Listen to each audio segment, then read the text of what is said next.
Pada siang hari ini alhamdulillah kita dipertemukan lagi ya di kegiatan pembelajaran atau perkuliahan mata kuliah pembelajaran matematika SD untuk pertemuan ke berapa? 4 ya? Iya betul, pertemuan keempat. Nggih, keempat Ibu. Ya. Untuk memulai perkuliahan pada siang hari ini, marilah kita berdoa sesuai dengan agama dan kepercayaan masing-masing. Berdoa disilahkan.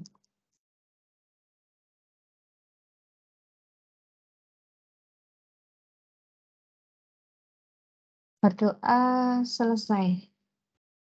Baik teman-teman, pada siang hari ini ada satu kelompok yang akan presentasi yaitu kelompok 5. Ini sepertinya sudah siap kelompok 5. Sudah siap ya? Ibu. Oke, tanpa menunggu lama silakan untuk kelompok 5 untuk mempresentasikan materinya, silakan.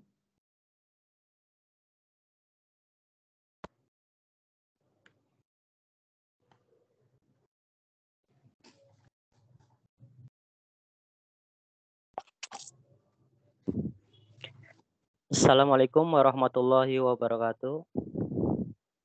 Waalaikumsalam. Waalaikumsalam warahmatullahi wabarakatuh. Selamat siang teman-teman, selamat siang Bu dosen Indah Eko MPT. Kami dari kelompok 5 akan mempresentasikan modul 5 tentang KB1 bidang banyak dan bangun ruang, kemudian KB2 jaring-jaring bangun dan ruang.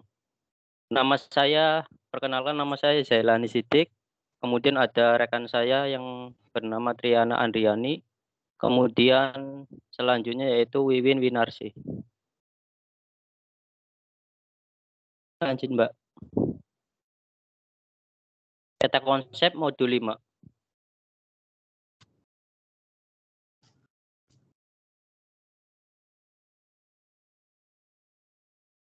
Dalam bidang banyak dan bangun ruang itu ada beberapa unsur ruang, yaitu ada titik, kemudian ada garis, dan ada bidang.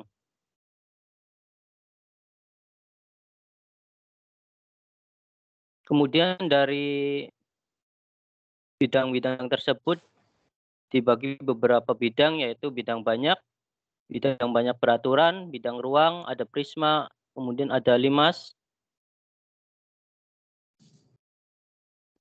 kemudian ada bidang 4. Mbak Vivi, mohon maaf Mbak Vivi, itu slide-nya nggak kelihatan Mbak. Iya sebentar.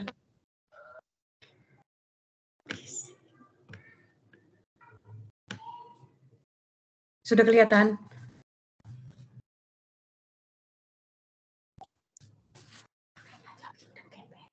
Di slide show, Pak.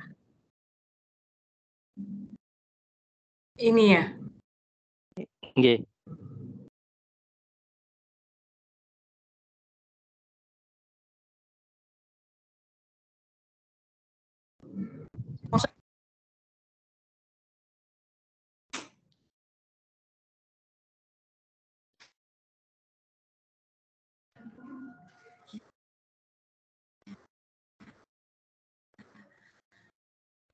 Lihat tampilannya. Ya Allah,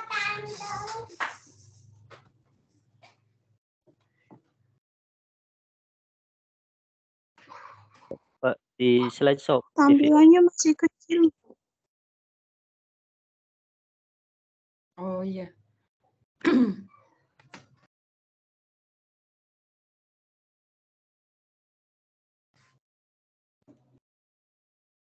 Belum terlihat ya Mbak ya? Belum, Mbak. Belum Mbak, Masih terbagi kecil. Saya bantu dari sini ya Bu. Coba. Mbak Vivi-nya keluar dulu Mbak Vivi.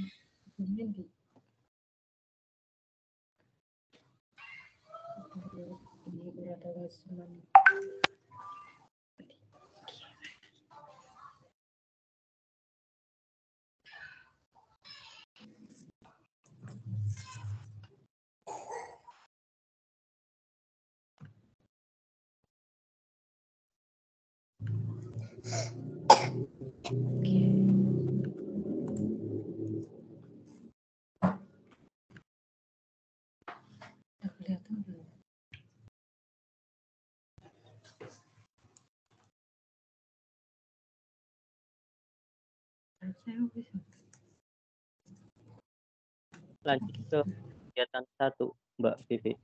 Belajar 1. Sudah bisa ya? Oh iya, Iya, Mas. Ya. Ini ada kegiatan belajar 1, di mana unsur-unsur ruang itu ada yang namanya titik. Geometri adalah suatu studi tentang himpunan titik. Dalam mempelajari geometri bangun ruang, kita akan menemukan beberapa kata yang tidak didefinisikan. Contohnya titik, garis, bidang, ruang, dan permukaan. Meskipun kata atau istilah tidak didefinisikan, kita dapat mempelajari beberapa sifatnya. Contohnya, sebuah titik tidak mempunyai ukuran atau dimensi. Meskipun titik tidak mempunyai ukuran, seorang guru SD dapat menggambar sebuah noktah pada papan tulis untuk mewujudkan model titik. Guru juga dapat memberikan huruf kapital pada noktah yang digambar untuk menyatakan titik. Kemudian garis. Garis adalah bagian atau patahan dari sebuah garis. Apabila ruas garis diperpanjang terus-menerus ke suatu arah, maka terjadilah sinar. Kemudian yang ketiga adalah bidang. Bidang yaitu bidang atau bidang datar meluas terus-menerus ke segala arah. Maka tidak mungkin kita menggambar bidang itu seluruhnya. Biasanya untuk menggambar bidang, kita ambil bagian yang terbentuk daerah persegi panjang untuk mewakili bidang tadi. Untuk memudahkan pemahaman tentang suatu bidang, biasanya menggunakan model berupa jajar genjang untuk menggambarkan konsep tentang bidang. Next.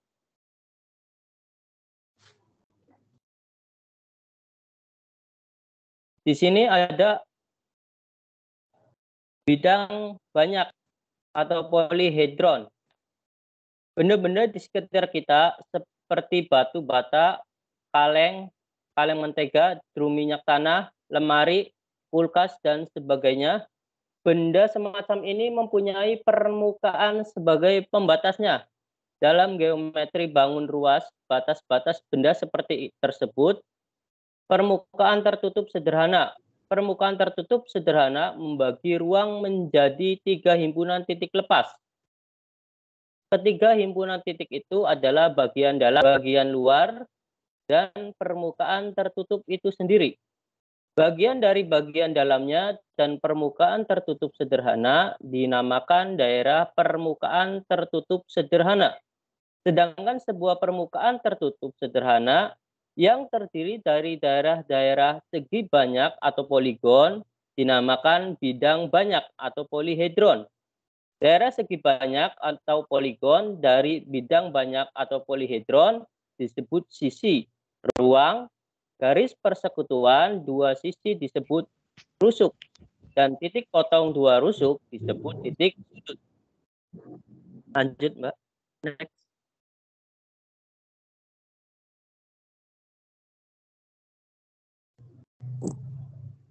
Next, Mbak Pipi. Ya. Gambar bidang banyak. Dalam gambar 5.7, yang pertama yaitu bidang 4 dengan pembatas-batasnya hanya ada 4 segitiga. Kemudian yang kedua bidang 6 dengan pembatas-pembatasnya berupa segi 4 sebanyak 6 buah.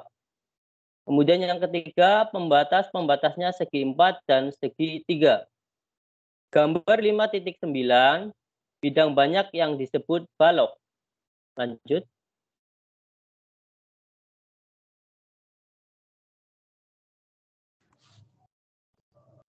Kemudian gambar bukan bidang banyak. Pada gambar 5.8, yaitu yang pertama bukan bidang banyak karena mempunyai lubang. Bukan bidang banyak karena bidangnya lengkung. Kemudian yang ketiga bukan bidang banyak karena daerah dalamnya tidak tertutup. Next. Kemudian ada bidang banyak beraturan. Bidang banyak beraturan adalah bidang banyak yang bidang sisinya berupa satu macam segi banyak beraturan yang kongruen. Beberapa bidang banyak beraturan yang sudah dikenal sejak zaman Yunani kuno, diantaranya yang pertama bidang 4 beraturan atau tetrahedron. Kemudian yang kedua yaitu bidang 6 beraturan atau heksahedron. Kemudian yang ketiga bidang 20 beraturan atau dodekahedron. Kemudian yang selanjutnya bidang 8 beraturan atau nama lainnya oktahedron. Kemudian yang selanjutnya bidang 12 beraturan atau isohedron. Next.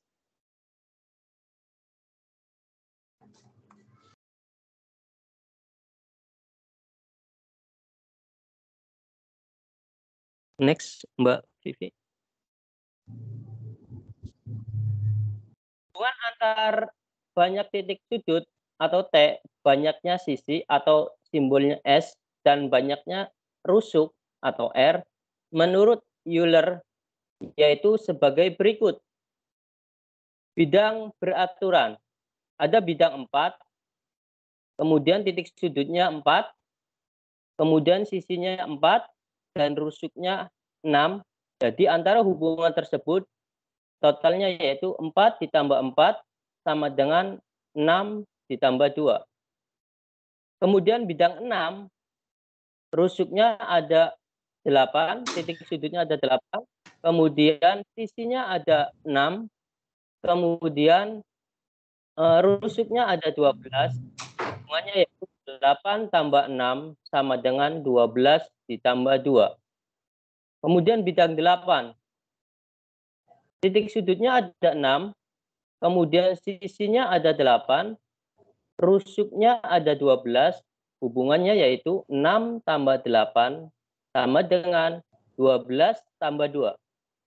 Kemudian bidang 12, titik sudutnya ada 20, kemudian banyak sisinya 12, dan rusuknya yaitu 20.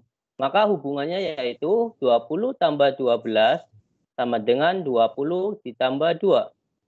Kemudian bidang 20, titik sudutnya ada 12, sisinya ada 20, dan rusuknya ada 30. Maka hubungannya yaitu 12 tambah 20 sama dengan 30 ditambah 2. Jadi kesimpulan rusuk ditambah sisi sama dengan, mohon maaf, titik sudut ditambah sisi sama dengan rusuk ditambah 2. Itu rumus menurut Euler. Next.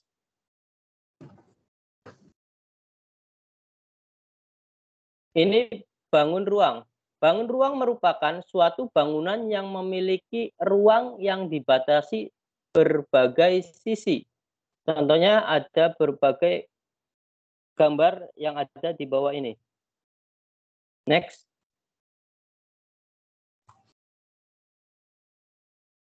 Kemudian ada prisma.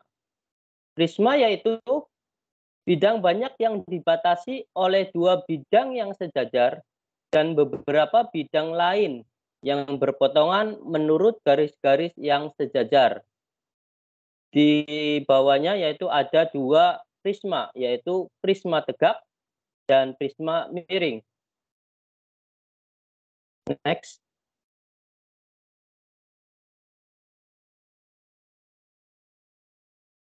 Kemudian di sini ada skema prisma segi 4. Prisma segi 4 dibagi menjadi 2. Ada umum dan paralel pibda. Umum dibagi menjadi 2, ada yang namanya miring, kemudian ada tegak. Paralel pibda yaitu ada miring dan tegak. Kemudian dari tegak tersebut dibagi menjadi 2, yaitu balok dan kubus. Lanjut.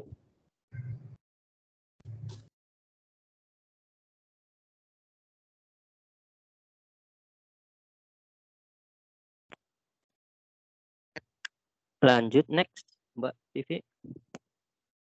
Limas atau piramid.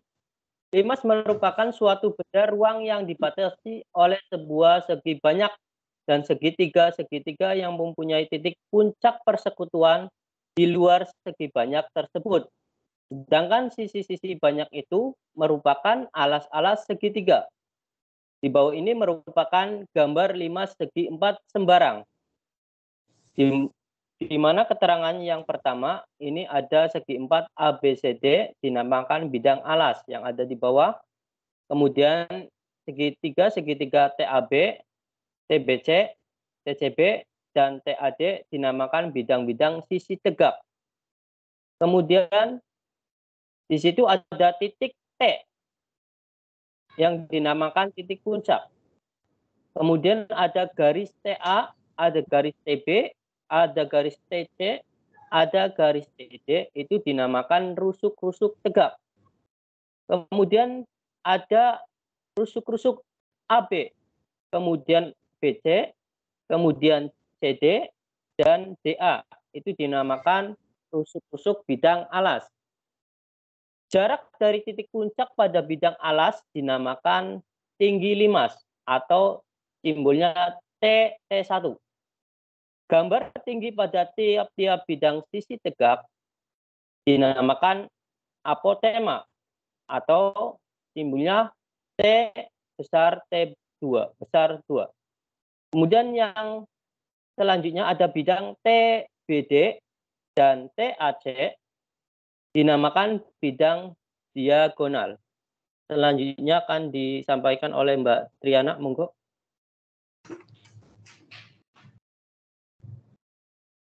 Selanjutnya, 5 segi 4 teratur. Bisa dilihat ya di sini Ibu-Ibu.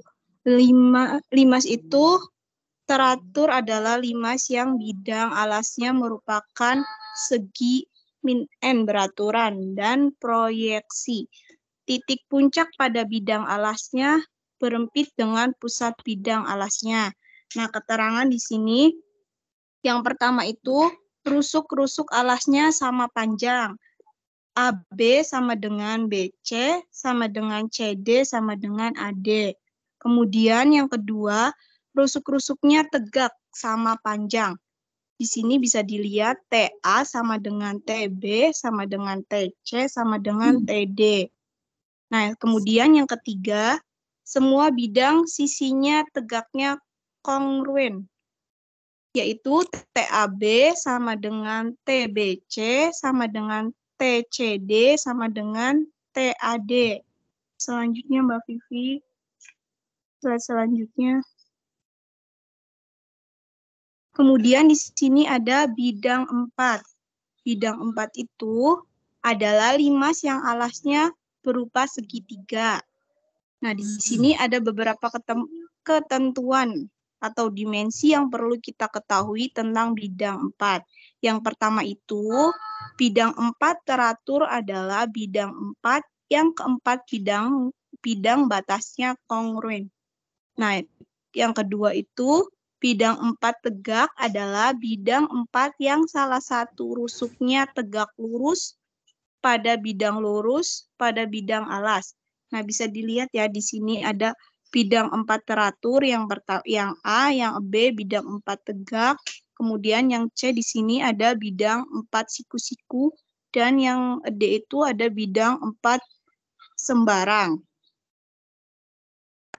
Selanjutnya Mbak Vivi. Di sini ada 7 tabung atau silinder. Tabung atau silinder adalah 4 kedudukan titik-titik yang berjarak tertentunya itu R dari sebuah garis tetapnya itu S. Nah, tabung dengan sumbu S dan jari-jari R disingkat dengan S, R. Seperti tampak pada gambar berikut ya. Di sini ada gambarnya ada di modul 5.9. Bisa dilihat ya gambarnya di sini. Next, Bu.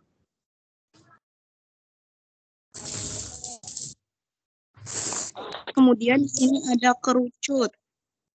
Kerucut adalah tempat kedudukan garis-garis yang memulai sebuah titik tetapnya itu P dan memotong sebuah lingkaran N, R sehingga PN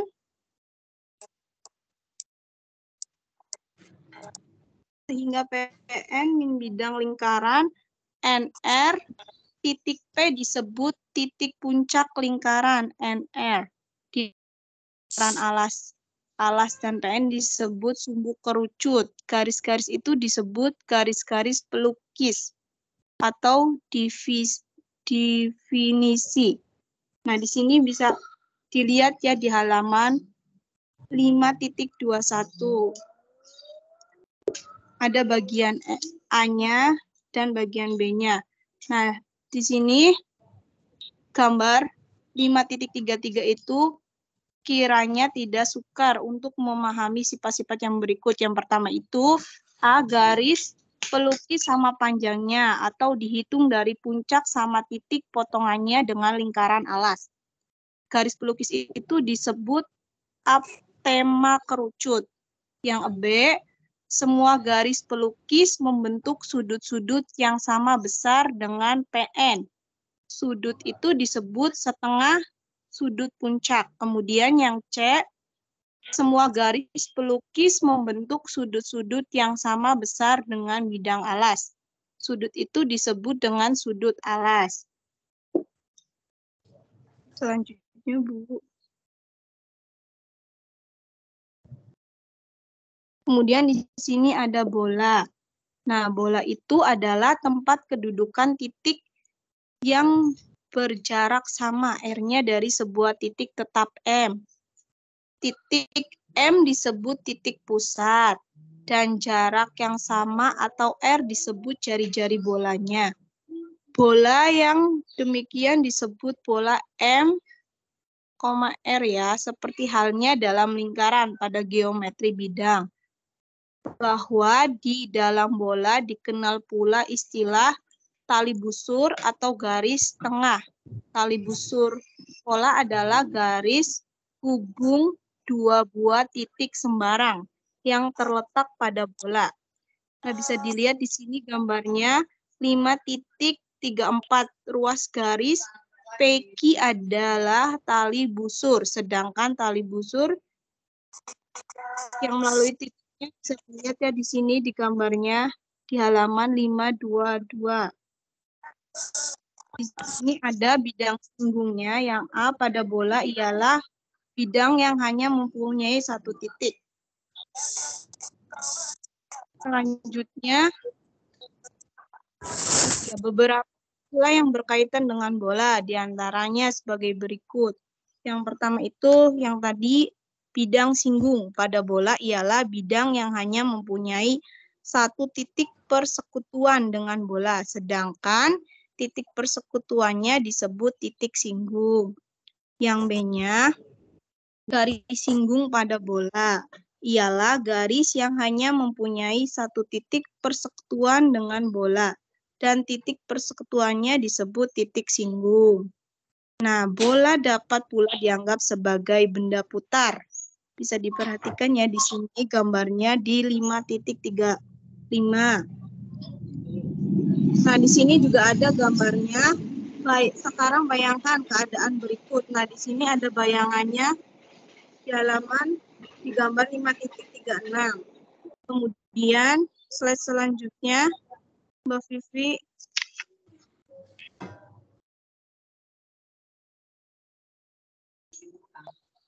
Miskonsepsi pemahaman unsur-unsur ruang. Yang pertama itu bisa sering terjadi miskonvensi dalam memahami konsep sisi dari bangun-bangun ruang. Dalam geometri ruang, sisi adalah sebuah bidang pembatas. Nah, sisi tersebut dapat berupa daerah segi banyak dan bisa juga sisinya lengkung. Nah, bangun di sini, bangun ruang yang sisinya berupa segi banyak. Contohnya bisa prisma, limas, balok, terus kemudian bangun yang banyak, dan lain sebagainya. Sedangkan bangun ruang yang sisinya berupa lengkung adalah bola, kerucut, dan tabung. Namun sering kita menyebut sisi dari suatu bangun ruang. Disebut itu rusuk ya. Pada rusuk itu adalah ruas garis yang merupakan perpotongan dua sisi suatu bangun ruang. Nah, kesalahan ini dikarenakan pengertian sisi dalam geometris bangun datar terbawa ketika membicarakan bangun ruang. Kemudian, miskonvensi sering terjadi ketika memahami konsep kerucut dan tabung. Kerucut mempunyai dua sisi. Sisi pertamanya adalah daerah lengkungan tertutup sederhana yang disebut alas. Sisi kedua adalah daerah tertutup sederhana yang terjadi karena titik dihubungkan oleh ruas garis dengan tiap titik di tepi alasnya.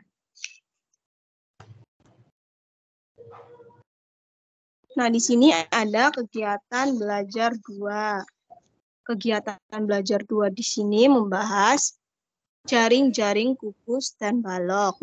Nah, jaring-jaring kubus itu merupakan bentuk khusus yang dapat digulung untuk membentuk suatu benda yang berbentuk kubus.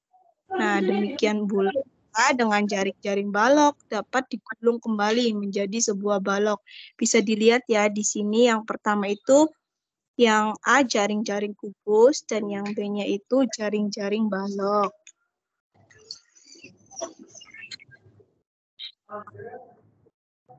Next, Bu.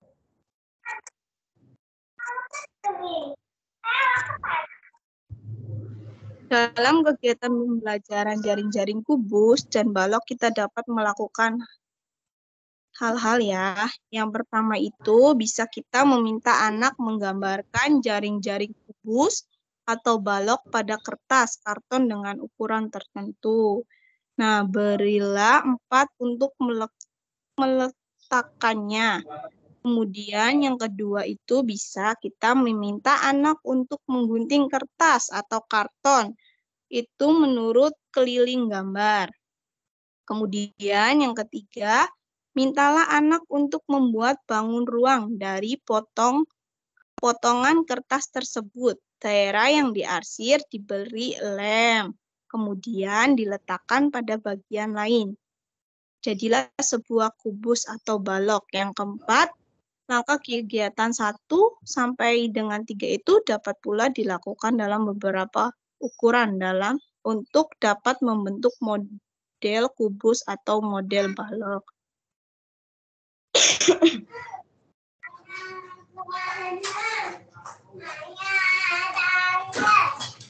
Kemudian di sini ada jaring-jaring limas. Nah, pada gambar di sini di halaman 5.7 ada gambar 5.48 ya.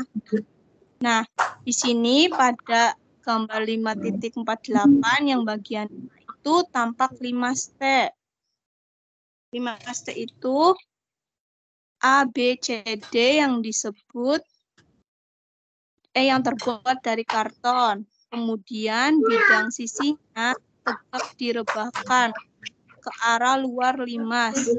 Tersebut diiris menurut TA, YB, TC, dan TD. Gambar B di sini akhirnya semua bidang tegak terlihat pada bidang pemuat alas. Geometri bangun yang kita peroleh merupakan jaring-jaring limas di gambar yang C-nya.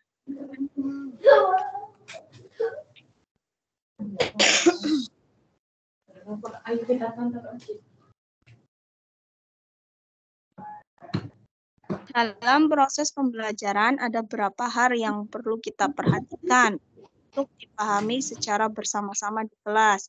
Yang pertama itu, jika limas dari karton diiris menurut beberapa rusuknya dan direbahkan pada bidang rata, maka semua bidang batas membentuk suatu bangun geometri. Kemudian yang B itu tidak ada bagian dari bidang sisi yang saling menutup. Yang C, rangkaian bangun rebahan itu dinamakan jaring-jaring limas. Kemudian yang kedua itu ada cara mengiris limas dari karton tersebut tidak harus menurut rusuk tegak, tetapi dapat juga mengirisnya menurut sebagian rusuk alas. Mengiris menurut rusuk tegak itu, di sini ada gambarnya ya. Bisa dilihat ya. Selanjutnya akan dibacakan oleh Bu Wiwin Winarsi.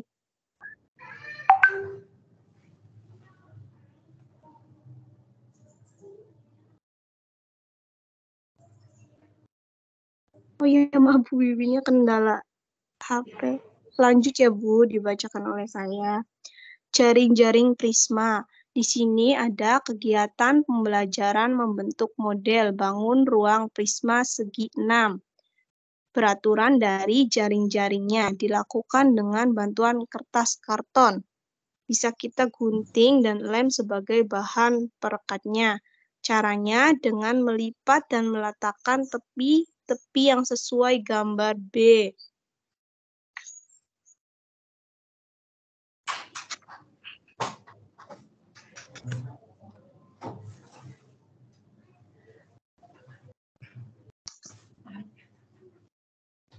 Kemudian ada jaring-jaring tabung dan jaring-jaring kerucut. Kegiatan pembelajarannya itu dilakukan dengan membuka sisi-sisi wadah yang berbentuk tabung dan kerucut. Di sini ada sisi wadah yang berbentuk tabung ya. Dan ada sisi wadah yang berbentuk kerucut.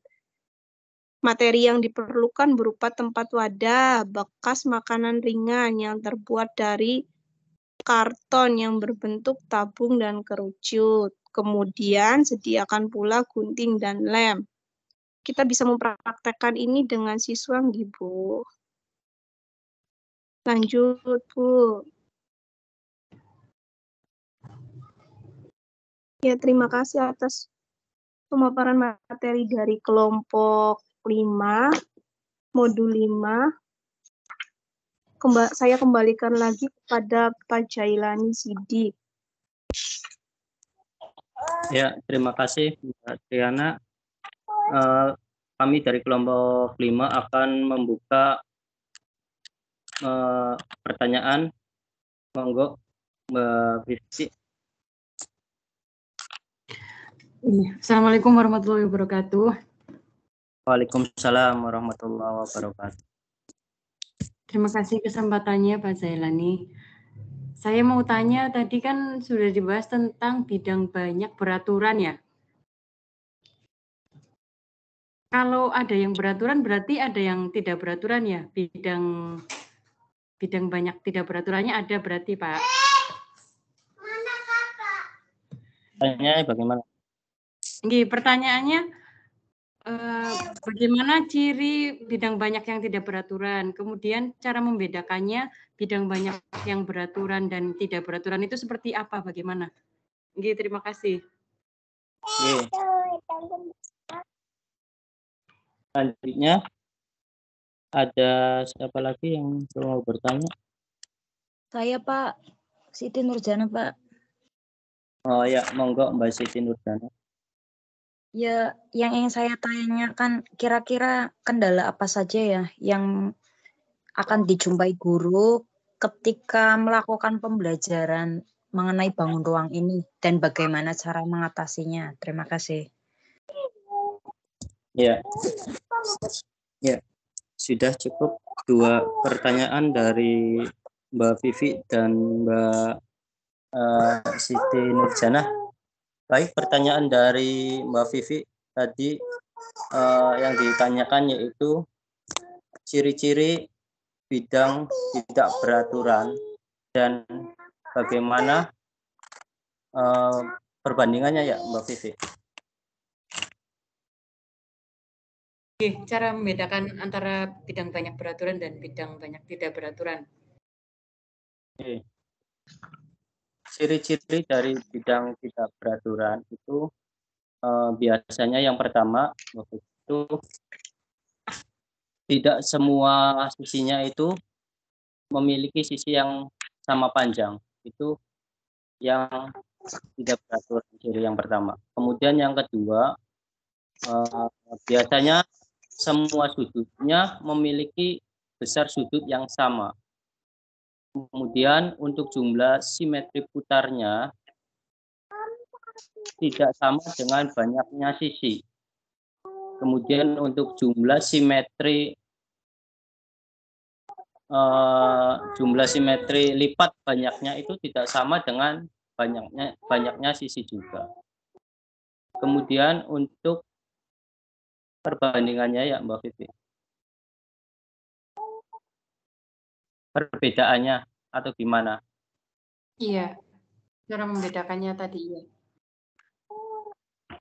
Ya, cara membedakannya tadi dilihat dari cirinya saja sudah kita bisa lihat di lebih banyak beraturan itu biasanya sisinya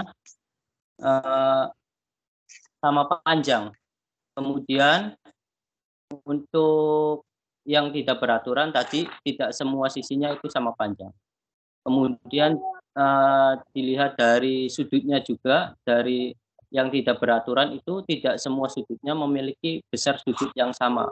Tetapi kalau yang beraturan itu memiliki hampir memiliki sudut yang sama.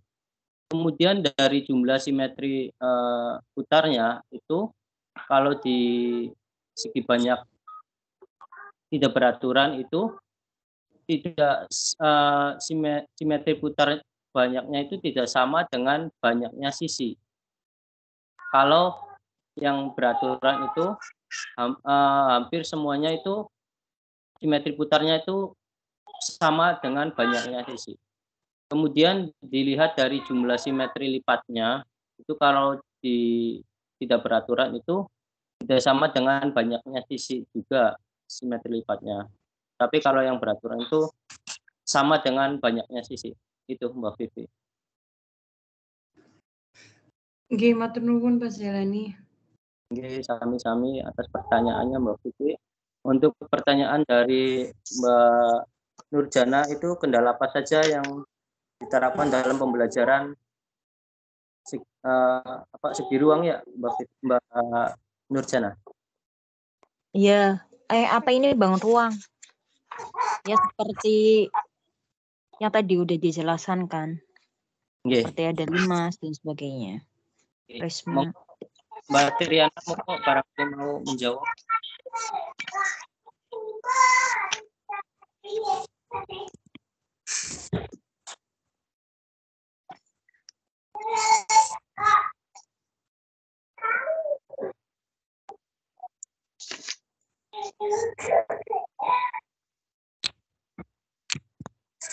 Ya, izin menjawab ya Mbak tadi.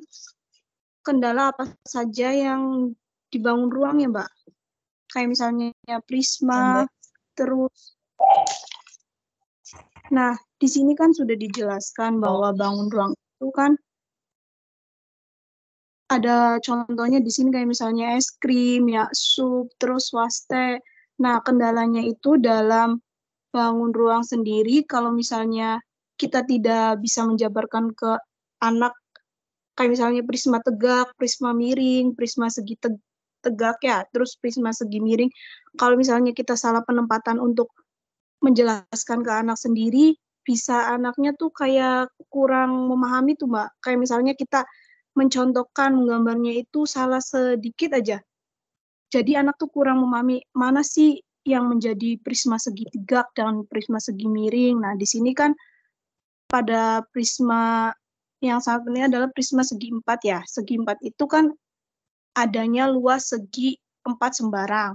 Nah, di sini bisa dilihat di gambar 5.18. Ada alasnya yang berupa jajar genjang. Di sini kan alasnya itu ada jajar genjang. Jadi, kita penerapannya dalam penjelasan ke anak harus benar-benar ada contohnya, terutama kita membuat ininya dulu, kerangka prismanya dulu tuh Mbak, supaya anaknya itu lebih jelas. Kalau misalnya kita menjelaskan tapi nggak ada metode atau nggak ada kerangkanya, gimana anak akan memahami? Mungkin itu barangkali Mas Jailani akan menambahkan, Mas.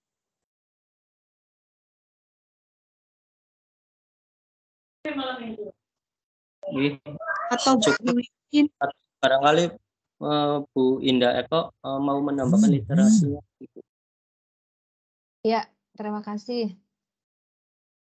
Tadi saya menambahkan ini aja yang benda beraturan dan tidak beraturan. Tadi ciri-cirinya sudah disampaikan ya. Kemudian menambahkan saja mungkin tadi belum disebutkan kalau contoh realnya benda tidak beraturan itu apa? Karena yang kita hadapi kan siswa SD ya. Siswa SD itu harus ada contoh-contoh yang real. Ya, harus ada contoh-contoh yang real. Padahal tadi kita harus menjelaskan mana titik, mana ruas garis, mana sisi gitu ya. Itu sebaiknya kita menyediakan media-media yang tepat ya, media-media yang tepat. Tadi contoh bangun ruang yang tidak beraturan kan bisa apa ya, misalkan contoh sepatu atau batu itu ya bisa. Kemudian tadi kendala-kendalanya ya, kendala-kendala apa tadi dalam menyampaikan bangun ruang? Oke, Bu. Ya, kendala-kendala kendala-kendala dalam menyampaikan bangun ruang ya, kita harus benar-benar menanamkan konsep yang namanya bangun ruang seperti apa. Jadi gini, ketika kita menggambarkan kubus sajalah, kubus. Kubus itu kalau kita gambarkan ya, pasti di situ ada gambar jajar genjang, iya enggak? Kalau kita gambarkan. Anak-anak itu akan melihat, loh, ini kubus ternyata ada jajar genjangnya ya. Makanya kita itu harus membawa benda yang real. Benda yang real. Kalau bisa ditambahkan dengan seperti animasi ya, seperti animasi yang bisa dilihat. Jadi gambar itu bisa dilihat dari samping kanan, dari samping kiri seperti apa, dari atas seperti apa. Kalau misalkan kita melihat kubus nih, kita melihat kubus itu kalau kita lihat dari atas apa yang kita lihat? Kita akan melihat apa kalau kubus itu dilihat dari atas? Jajaran genjang. Jajaran genjang? Persegi. Jajaran genjang, Bu.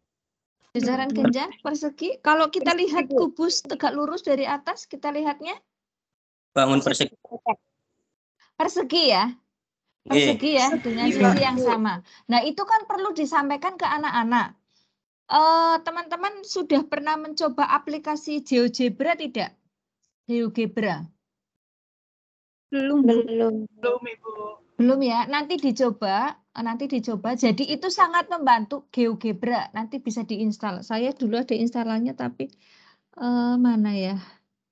Ini HP-nya, laptopnya saya riset. Jadi anak-anak itu perlu ketika melihat, karena kalau misalkan mengerjakan soal kan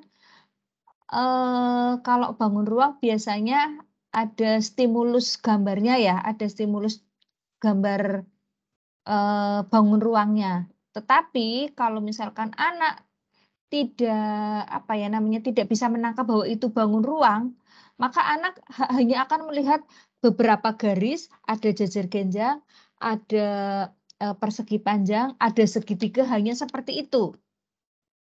Ya, kita harus menyampaikan bahwa benda realnya seperti apa, benda realnya. Kemudian ada simulasi video itu bisa kita lihat perputarannya, kita lihat dari atas, kita lihat dari samping, kita lihat dari sudut mana. Itu penting. Ya. Itu bentar. Saya ada enggak ya?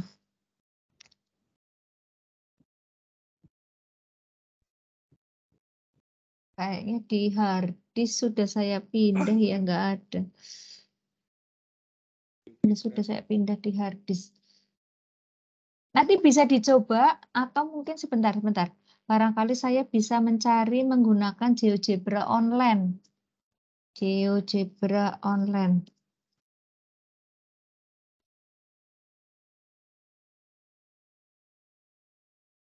Aplikasi geometrik nih, Bu. Iya, sebetulnya GeoGebra itu bukan hanya geometrik saja, tetapi bisa untuk mencari statistik juga bisa kita gunakan. Aljabar, kalkulus. Iya, bisa. Oke, saya tampilkan, coba ya. Saya lama sih nggak pakai. Saya lama nggak pakai.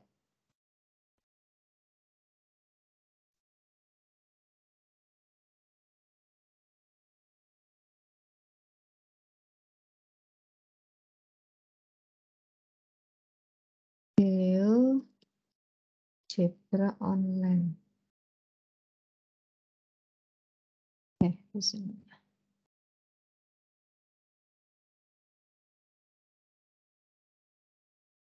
Sudah muncul ya? Sudah tampil. Aduh. Oke. Sekarang kita akan membuat, kita materinya bangun ruang ya. Geometri 3 dimensi. Nah, ini 3 dimensi. Saya akan membuat bus. Ini kan ada sumbu X, sumbu Y. Bentar.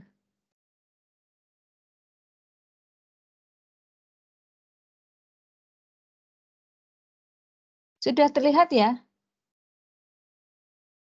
Oke. Nah, seperti ini. Ini kalau kita tampilkan ke anak-anak akan yang dilihat anak-anak adalah jajar genjang semua, iya enggak? Ya. Iya, Yang Bu. terlihat di anak-anak jajar genjang semua, tetapi kita perlu memutar. Ini apa ya? Perintah untuk memutar. Nah, oke. Nah, ini bisa diputar. Ini loh bendanya seperti ini. Kotak. Kalau dilihat dari atas seperti apa? Nah, ini kalau dilihat dari atas. Kalau dilihat dari depan seperti apa? Ini dilihat dari depan.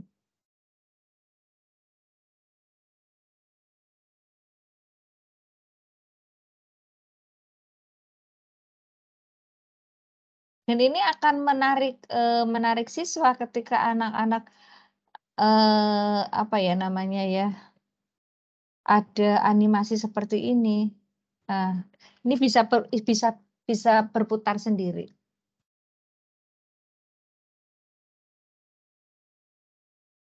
Itu salah satu media aja ya, salah satu media untuk menampilkan.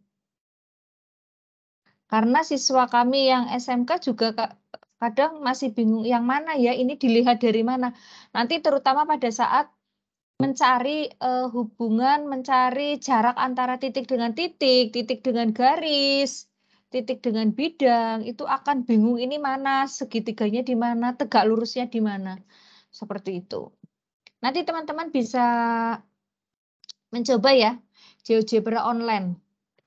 Oke, saya stop. Kemudian kalau misalkan saya mau membuat apa ya namanya?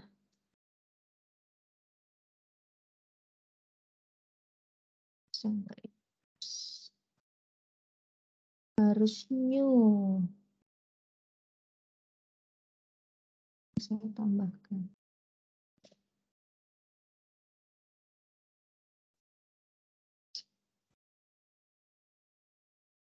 Berarti ini harus online ya, Bu ya?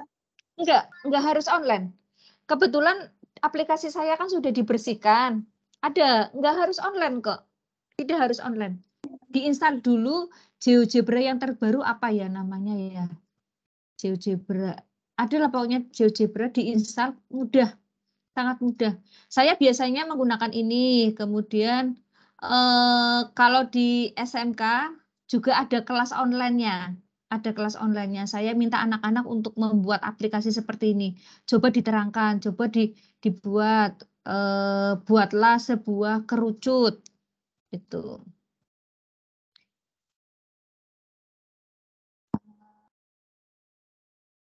Ini saya malah nggak biasa pakai new.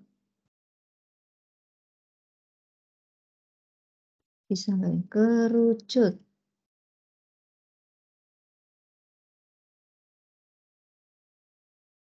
Please check your internet connect atau nggak connect.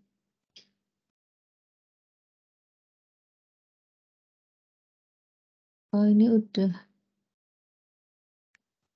install. Kalau misalkan kita akan membuat kerucut ya.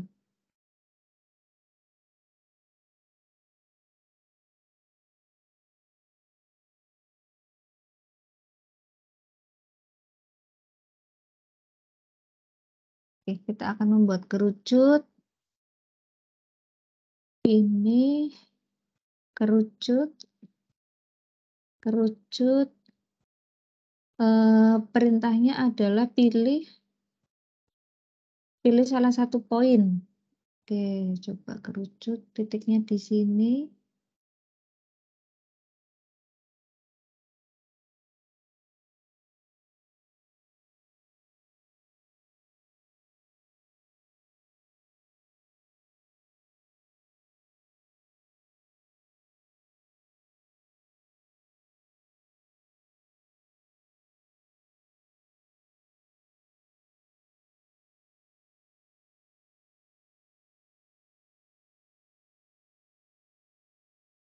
Nggak mau kerucut.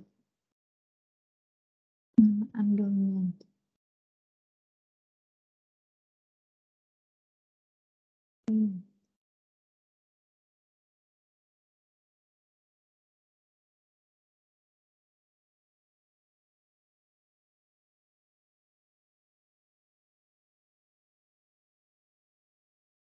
Ini.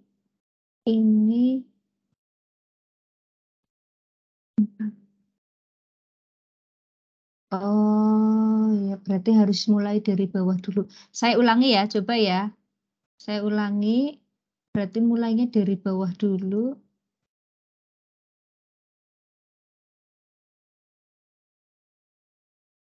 Saya hapus.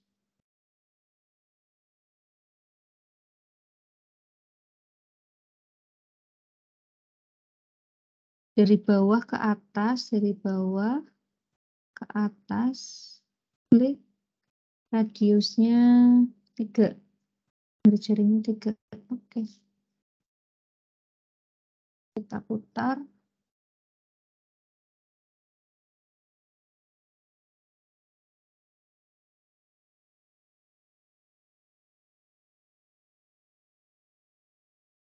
Kira-kira kalau seperti ini anak-anak bisa paham enggak ya? Bisa, Bu. Bisa tahu ya? Bisa Bisa, tahu ya Ibu, kalau kayak iya. gini ya? Oke. Soalnya Oke. muter sih, Bu. Ya makanya itu. Kan muter kalau kayak gini kan itu gambar apa? Kalau kita menyampaikan itu seperti tumpeng. Ya, itu seperti tumpeng. Misal gitu. Tumpeng seperti apa? Nah, anak-anak sekarang malah jarang lihat tumpeng kan. Soalnya kalau ulang tahun kalau apa kan tumpengnya modelnya udah beda-beda gitu. Ini kalau dilihat dari atas, yuk sekarang dilihat dari atas seperti apa? Oh, ternyata lingkaran.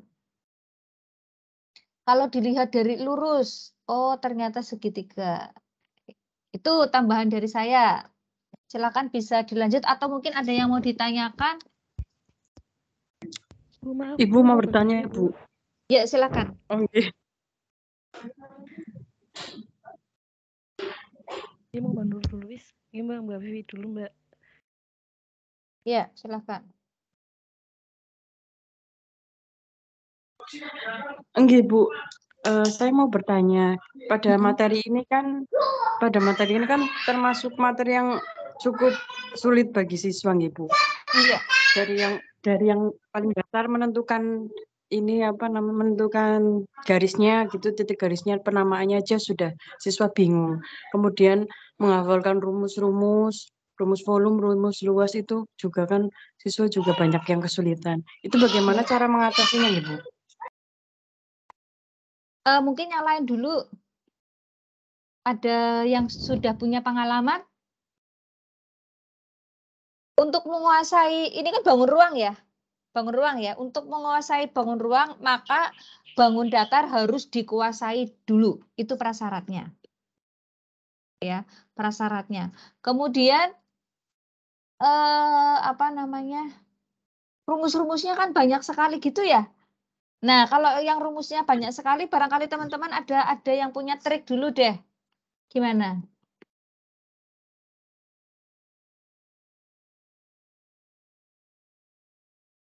Silakan.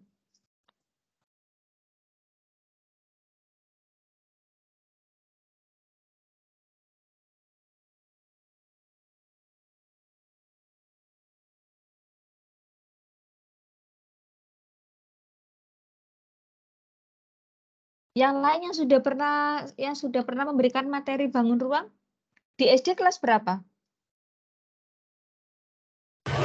Kelas 5 apa kelas 6? Kelas 5 ya, Bu. Iya, nggih. Kelas Kelas 5, 5, Bu. Bu. Bangun Iya, ruang. yang sudah pernah ngajar di kelas 5. Belum pernah soalnya. Belum pernah ya? Kelas rendah, Ibu. Oh, banyak kan kelas rendah. Kelas rendah, Bu, banyaknya. Iya. Kalau misalkan anak-anak SD itu kan sukanya nyanyi, ya, sukanya nyanyi. Kalau yang saya tahu untuk menghafalkan rumus-rumus itu biasanya dalam bentuk lagu. Ya, dalam bentuk lagu. Silakan panjenengan berinovasi sendiri.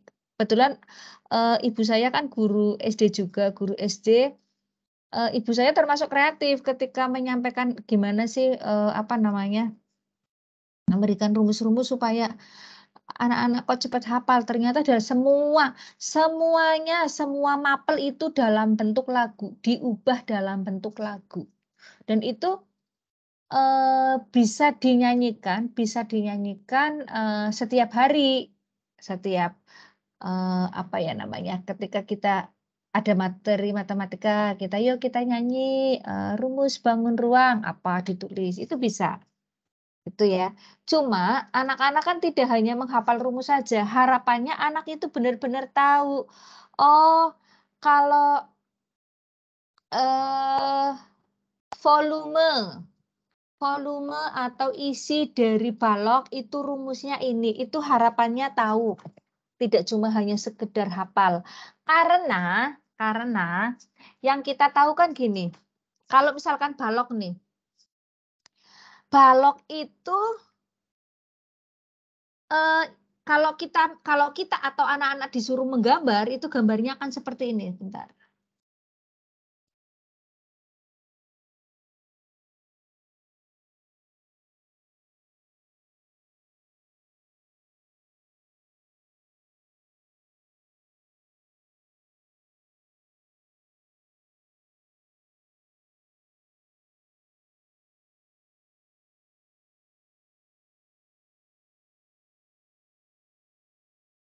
Bentar. Aja deh. Ini hapus. Oke. Balok ya. Balok itu yang biasanya kita gambarkan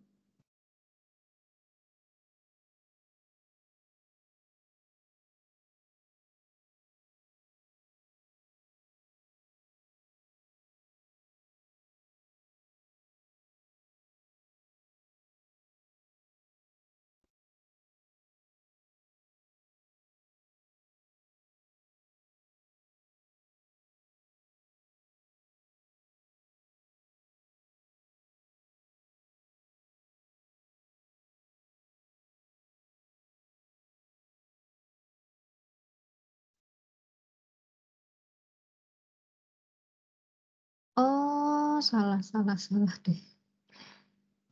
Saya salah gambarnya.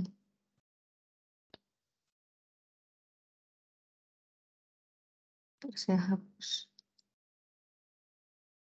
Udah.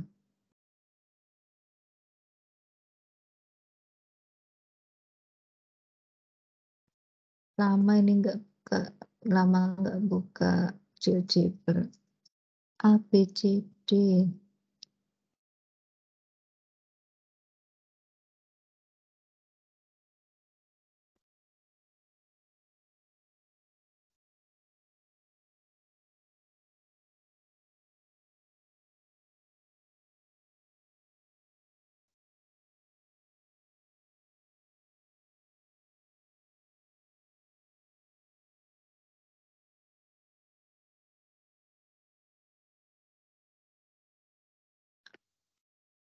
Baru dulu.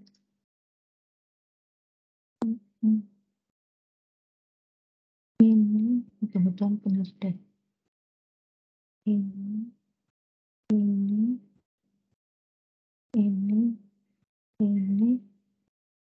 atas.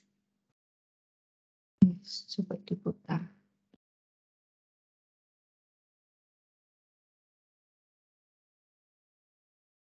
Ya, biasanya kita membuat balok seperti ini ya. Artinya yang ke sini itu panjang, kemudian ini ke tinggi. Biasanya tingginya itu tidak lebih panjang daripada panjangnya. Iya.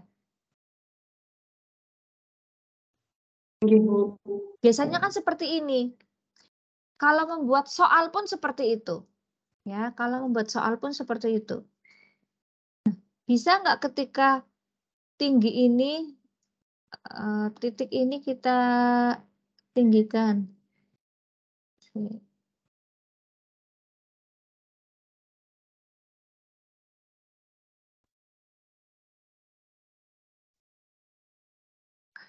Sudah bingung.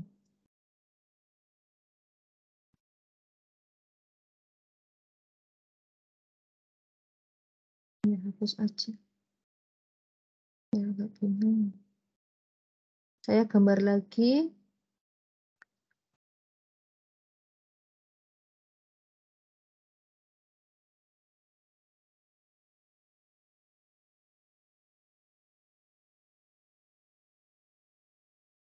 Oke,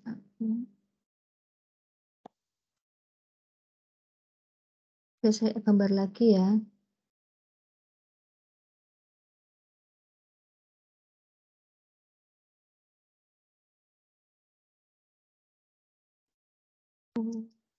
Tidak jelas.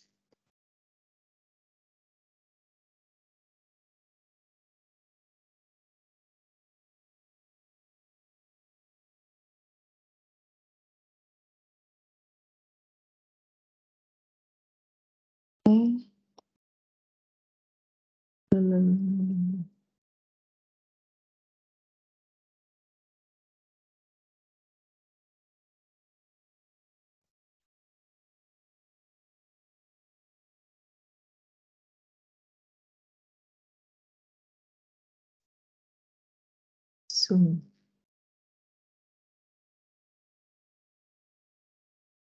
Saya paskan dulu negatif, positif. Oke. Kalau misalkan kita jarang memberikan contoh seperti ini.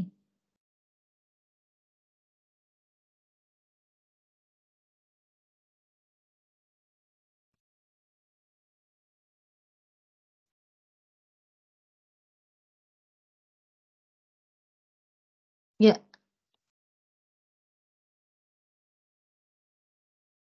Ya Allah, sebentar. Kurang satu titik ya.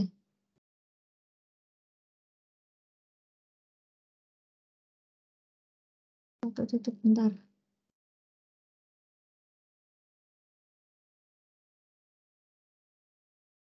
Satu, dua, tiga, empat,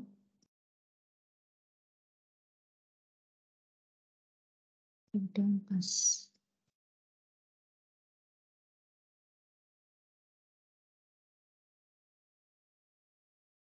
salah ya? Ya, bentar ini ada kesalahan. Jadi kita jarang memberikan apa ya namanya? Kita jarang memberikan kubus yang tingginya atau panjang tingginya lebih panjang daripada lebarnya atau panjangnya. Gitu ya.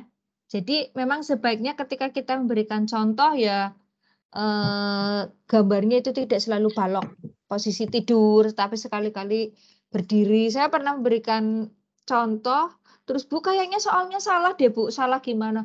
Ini kok panjangnya lebih pendek daripada tingginya kayak gitu. Terus loh memang nggak boleh, itu bukan balok, saya bilang itu. Iya balok sih Bu, tapi baloknya berdiri. Jadi anak-anak itu malah memberi istilah balok tidur sama balok berdiri. Padahal kan tidak ada teori balok tidur atau balok berdiri, iya enggak? Jadi pada saat kita memberikan gambaran, inilah namanya balok, diputar-putar kayak gini, nanti di realitinya, kontekstualnya ya seperti ini balok, seperti ini ya balok. Gitu. Jadi tidak selalu panjang itu lebih panjang daripada lebarnya, atau panjang tidak selalu lebih panjang daripada tingginya. Itu yang penting. Gitu ya Bu ya. Nggih, Bu. Kalau anak zaman dahulu kan saya waktu SD katakanlah ya, Bu, kan Iya. anak-anak itu pasti punya seperti selembar itu isinya lembaran yang isinya rumus-rumus gitu ya, Bu ya. Iya, Terus iya. dihafalkan sendiri.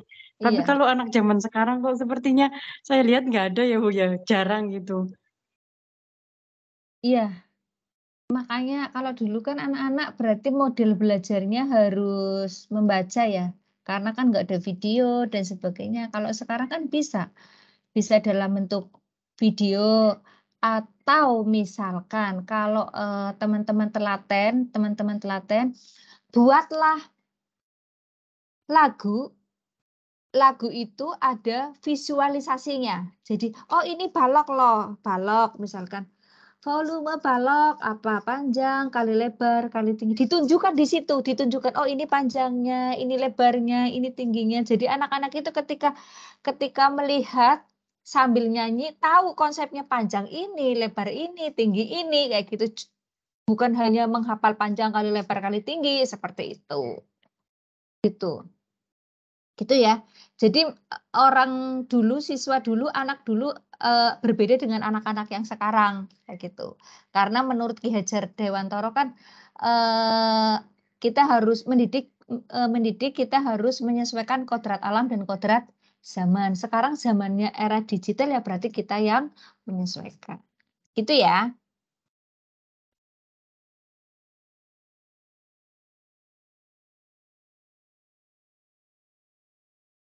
Silakan dilanjutkan kelompok 5 untuk diskusinya. Oke, Ibu. Ya, untuk termin yang kedua, silakan monggo teman-teman yang mau bertanya.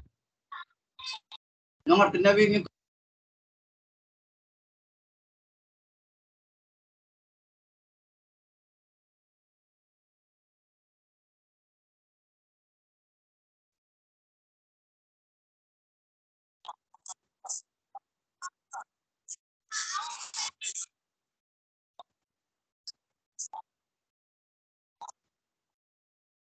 Monggo, barangkali ada yang mau bertanya lagi.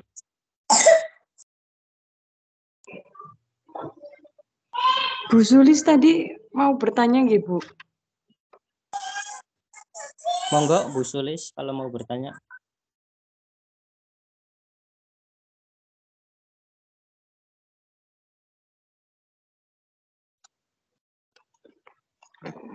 Punten Pak Zai, boleh bertanya lagi nggak Pak? Boleh, nggak apa-apa Mbak Vivi. Borong bes kalian. Iya.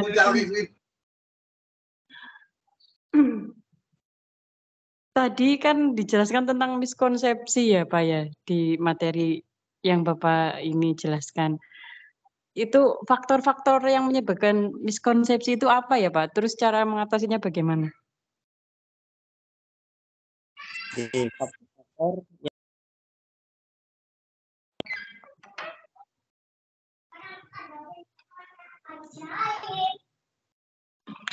Pensiunan aja.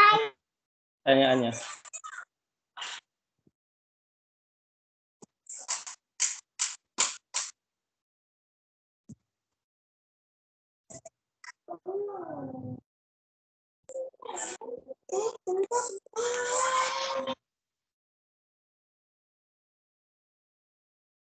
Halo, tes, Mbak Vivi.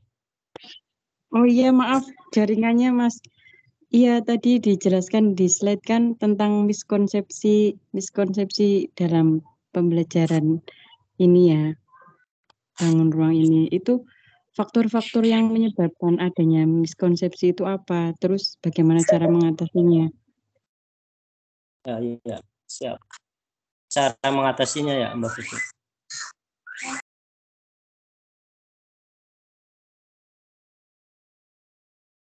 Masih boleh bertanya kah? Boleh, Mbak Melta, gratis. Assalamualaikum warahmatullahi wabarakatuh. Waalaikumsalam. Ini tentang bangun ruang ya. Saya lihat ada bangun ruang Prisma dan bangun ruang Limas. Pertanyaan saya adalah, apakah tabung itu bisa kita sebut ke dalam bangun Prisma dan kerucut bisa kita sebut ke dalam bangun Limas? Minta tolong dijelaskan untuk kelompoknya Pak Seilani dan teman-teman. Terima kasih. Kerucut Limas ya? Ya, dan tabung masuk Prisma atau bukan? Terima kasih.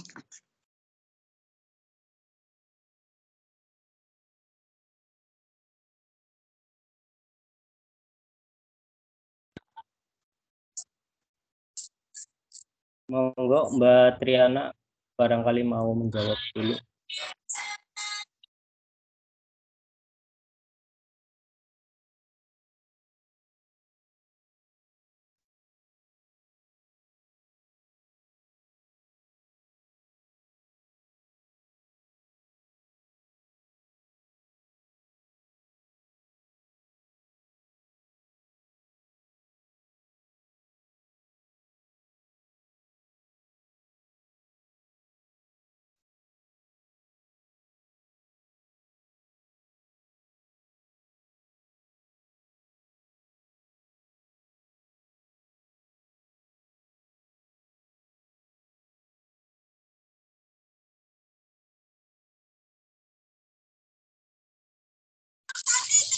Halo Mbak Triana, barangkali mau menjawab dulu.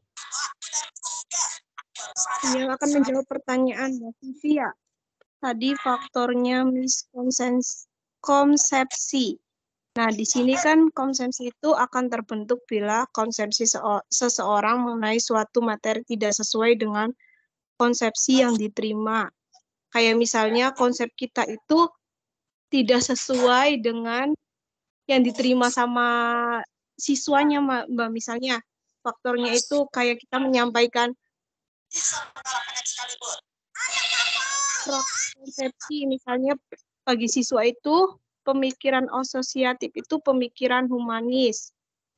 Nah, kalau bagi pengajar itu kayak misalnya pengajarnya itu tidak menguasai bahan pembelajaran yang akan kita bahas. Kayak misalnya anak muridnya itu menanyakan sesuatu tapi kitanya tuh tidak menguasai materinya tuh Mbak. Faktornya itu bisa dari miskonsepsi itu dari situ.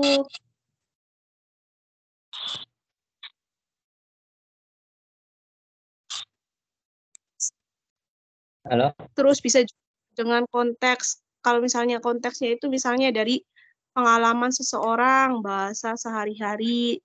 Misalnya teman itu diskusinya itu salah keyakinan dengan agama, misalnya diskusi tentang agama Islam antara agama Kristen kan berbeda, Mbak. Itu kan bisa menjadi miskonsepsi menurut saya gitu sih, Mbak. Kurang paham juga, Mbak. Kaitannya dengan materi ininya, Mbak, maksudnya. Oh iya. Kalau tadi kan yang jelaskan secara umum ya. Ya. Tadi yang dijelaskan Mbak Triana mengenai miskonsepsi ya. Kemudian untuk cara mengatasinya untuk miskonsepsi pada pembelajaran bangun ruang. Itu yang pertama, guru itu harus tahu dulu apa sih kenapa miskonsepsi itu terjadi. Itu yang pertama itu harus, kalau yang kita lihat itu namanya refleksi dulu, merefleksi dalam pembelajaran bangun ruang itu kenapa banyak anak-anak peserta didik yang tidak paham dalam pelajaran bangun ruang yang kita pelajari. Itu harus tahu dulu, merefleksi. Kemudian yang keduanya itu, kalau sudah tahu masalah dari miskonsepsi tersebut, maka yang dilakukan oleh seorang guru itu biasanya metodenya untuk biar siswa itu apa yang kita terangkan itu biar paham, itu apakah metodenya kurang tepat, apa kurang sesuai. Nah, di situ guru mulai berpikir untuk merubah metode, apakah misalkan bahasanya kurang dipahami oleh siswa. Karena biasanya guru-guru zaman sekarang itu untuk menerangkan,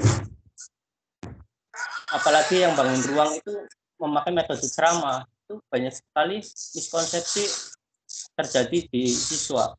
Oleh sebab itu, guru itu harus menampilkan benda real atau benda nyata dalam pembelajaran bangun ruang, supaya tidak adanya miskonsepsi terhadap pembelajaran yang kita lakukan dalam pembelajaran bangun ruang tersebut, Mbak Vivi. Jadi kita harus menampilkan biar siswa itu, oh ini yang namanya tabung, oh ini yang namanya prisma, oh ini yang namanya limas. Jadi paham siswa tersebut, Mbak.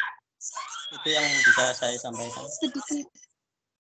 Sedikit menambahkan ya, Mbak, terkait miskonsepsi. Kayak misalnya kita tadi menjelaskan bangun kerucut. Bangun kerucut itu kan mempunyai dua sisi ya. Sisi pertamanya kan adalah daerah lengkung tertutup sederhana yang disebut alas. Nah, mungkin kan dari situ anak tidak mengetahui alas itu yang mana ya, jari-jari alas itu yang mana ya. Nah, tadi kan Bu Indah sudah menjelaskan bahwa kita bisa memakai metode ada aplikasinya. Nah, GeoGebra, itu bisa kita terapkan. Iya, GeoGebra, Bu, bisa kita terapkan kepada siswa bahwa biar nggak ada miskonsepsi. Jadi kan anak itu tahu mana alasnya itu mana pada bangun ini tuh konsep kerucut itu, terus tingginya itu yang disebut tinggi itu yang mana, terus jari-jari alas yang mana, kemudian garis pelukis yang mana. Jadi dari situ kita bisa menjelaskan bahwa anak itu kalau memakai aplikasi tersebut bisa mengerti tuh. Jadi tidak ada, mungkin agak sedikit banyak yang memahami, lebih sedikit yang tidak memahami. Jadi lebih banyak anak yang memahami. Jadi miskonsepsi itu bisa digunakan dengan cara menerangkannya dengan aplikasi tersebut, Bu. Kalau misalnya kita menerangkannya tanpa ada contoh atau metode yang kita berikan, kan anak jadi nggak tahu kalau misalnya di mana sih Ibu tuh alas itu yang disebut alas itu yang mana ya, yang disebut tinggi itu yang mana ya. Mungkin seperti itu, Bu. Dari kelompok kami barangkali ada tambahan literasi dari Bu Indah. Iya. Lagi-lagi konsepnya harus matang dulu. Ketika anak harus membedakan apa yang kita sedang mempelajari apa nih, bangun datarkah atau bangun ruangkah? Karena apa? Di bangun datar itu ketika kita menggambarkan persegi panjang, itu berarti garis-garis ini namanya apa? Bapak Ibu menyebutkan apa ketika menyampaikan ke siswa? Namanya sisi ya?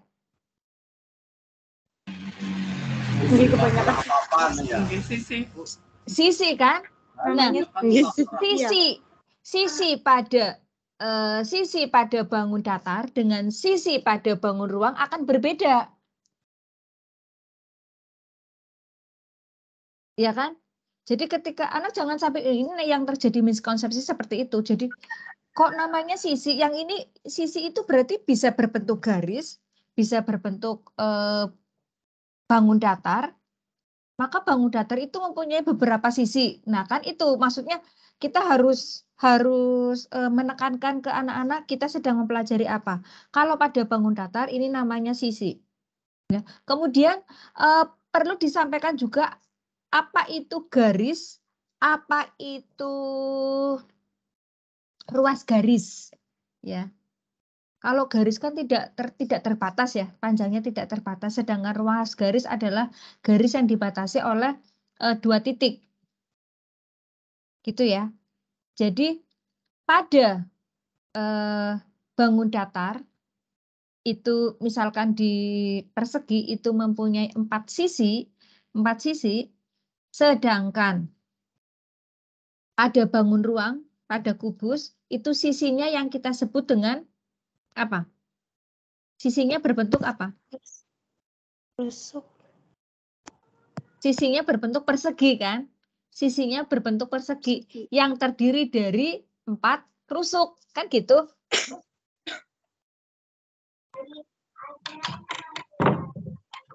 Iya. Ada Nggih, berapa Bu. rusuk? Ada berapa rusuk pada kubus?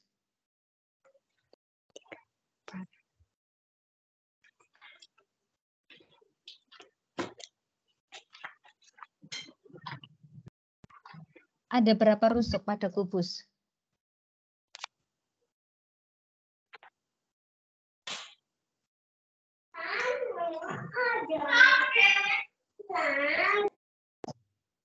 Belas ya, Bu ya? Ada 12 Ibu. ya? Ada 12 ya? Nah, ada 12. Nah, itu penting. Rusuk yang mana? Jadi, kita menyampaikan ke anak-anak itu ya ada kondisi realnya. Kalau misalkan, apa ya namanya ya? Di SD biasanya kalau bangun itu kerangkanya, ada kerangkanya atau sudah tertutup rapi, tertutup rapat? Kalau misalkan bangun ruangnya. Biasanya ada kerangkanya juga, Ibu. Kalau di Ada SD kerangkanya? kan ada. Ada yang Iya, ya, kerangka gimana? yang tutup. Ada.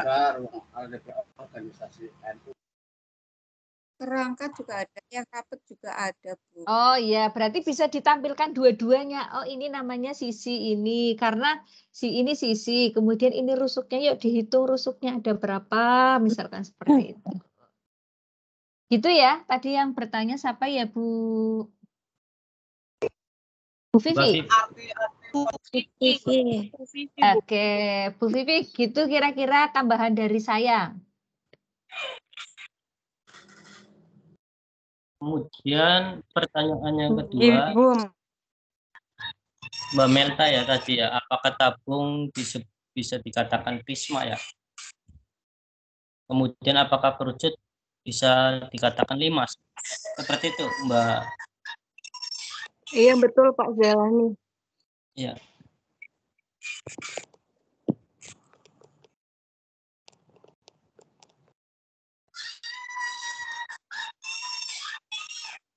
Itu Bu Sulis.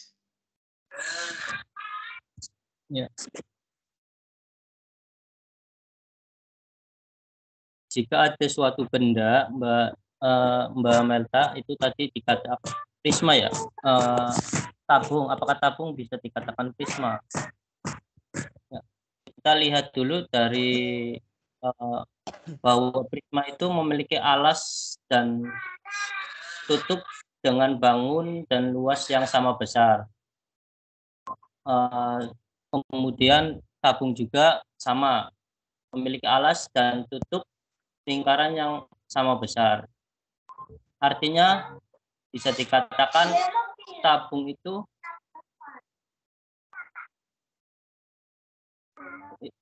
adalah prisma dengan alas berbentuk lingkaran. Atau tabung juga bisa disebut prisma segi tak hingga. Kemudian apakah kerucut bisa dikatakan limas? Jawabannya adalah bisa. Pak Lukman, monggo Pak Lukman barangkali mau bantu. Ya, jawabannya adalah bisa. Lanjut toh. Nah, Lanjut, Pak. karena apa ya? Ya, kerucut dapat disebut limas karena kerucut itu memiliki alas berbentuk lingkaran. Limas dengan alas berupa persegi disebut piramid. Seperti itu.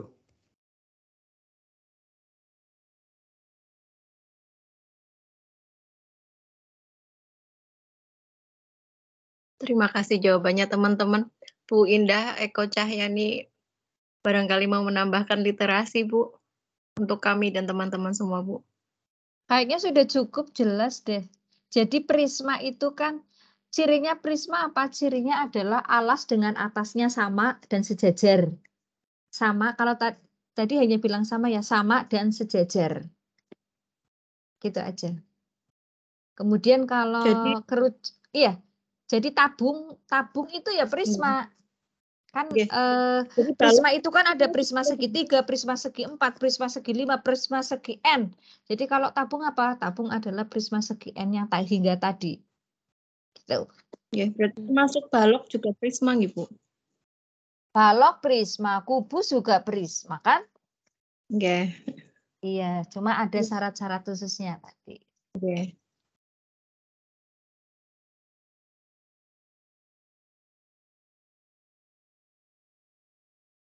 Silakan dilanjut lagi.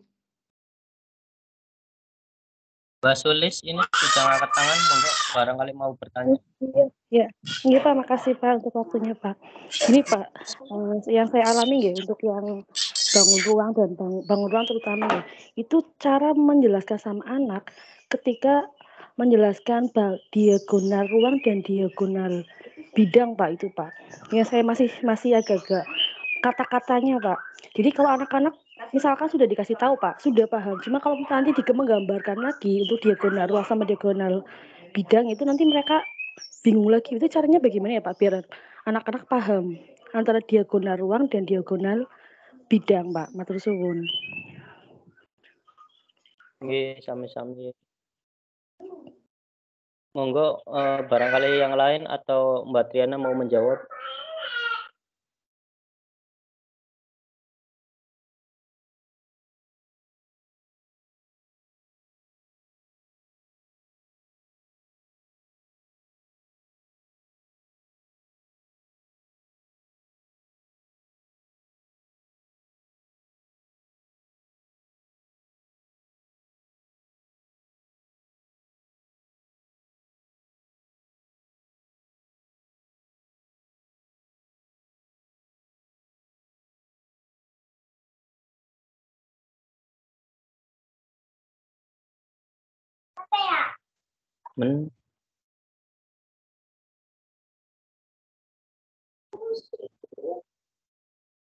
Oke, saya akan menjawab pertanyaan dari Mbak Sulis tadi, biar siswa itu paham apa yang dikatakan diagonal ruang dan apa yang dikatakan diagonal bidang.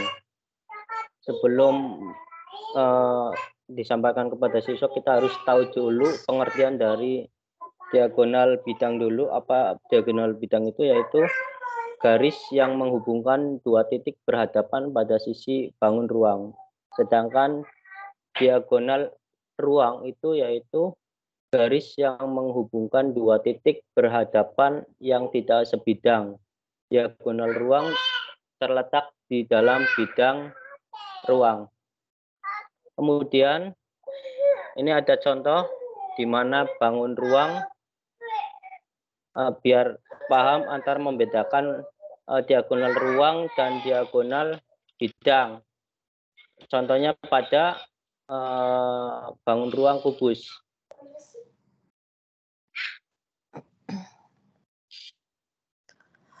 Itu pada diagonal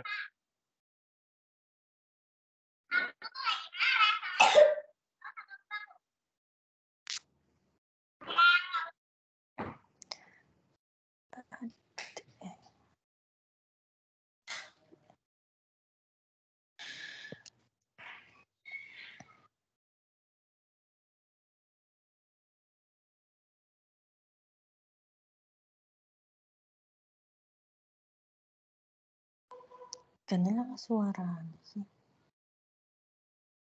Termute apa ya Bisa. tadi? Sinyal aku apa ya? Masih mute mungkin, masih mute, suaranya tidak terdengar.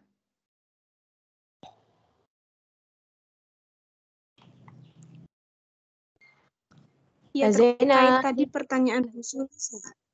Ya, saya izin menjawab ya pertanyaan tadi Bu Sulis kan. Ya benar tadi kata Pak Jailani, kita harus tahu dulu apa bedanya bangun ruang sama dengan diagonal ruang. Nah, tadi kan sudah dijelaskan bahwa diagonal bidang itu kan adalah garis yang menghubungkan dua titik sudut yang berhadapan pada sisi bangun ruang. Sedangkan diagonal ruang itu kan adalah ruas garis yang menghubungkan dua titik sudut yang berhadapan pada suatu bangun ruang. Dan kedua sudut tersebut tidak satu bidang dengan sisi bangun ruang. Nah, kita bisa mengambil contoh mengenai bangun kubus ya, bangun ruang kubus. Nah, jadi kita misalnya memberikan contoh seperti ini karena ada berapa banyak diagonal ruang pada bangun ruang kubus.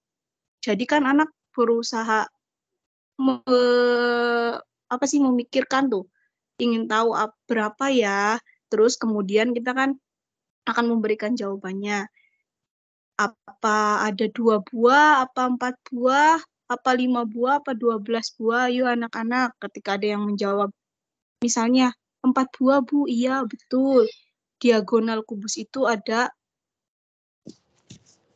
4 buah ruang. Terus, jadi kita terutama harus mengetahui dulu, Bu, perbedaan antara diagonal itu ruang sama bidang diagonalnya. Menurut saya gitu sih, Bu. Barangkali ada literasi dari teman-teman. Monggo, Bu Mahisha, yang guru matematika, Bu. Tadi yang ditanyakan diagonal ruang dengan diagonal bidang dengan bidang diagonal beda ya? Diagonal, diagonal bidang dengan diagonal ruang, Bu. Iya, diagonal bidang dengan diagonal ruang. Baik, sebelum dilanjutkan, saya minta tolong teman-teman menggambar kubus, gambarlah kubus PQRSTUVW. Silahkan dikirim gambarnya, dikirim di grup WA.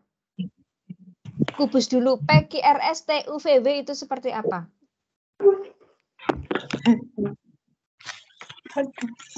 Di, Niki pulpen di.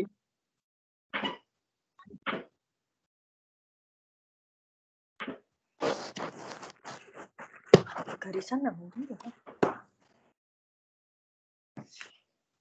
Sekarang gambarnya. Iya, kan gambar nggak sampai 1 menit mungkin ya. Tadi aku Peki. Bu. Gambarlah kubus PQRSTUVW. Peki ya? PQRSTUVW ya, Bu? Iya.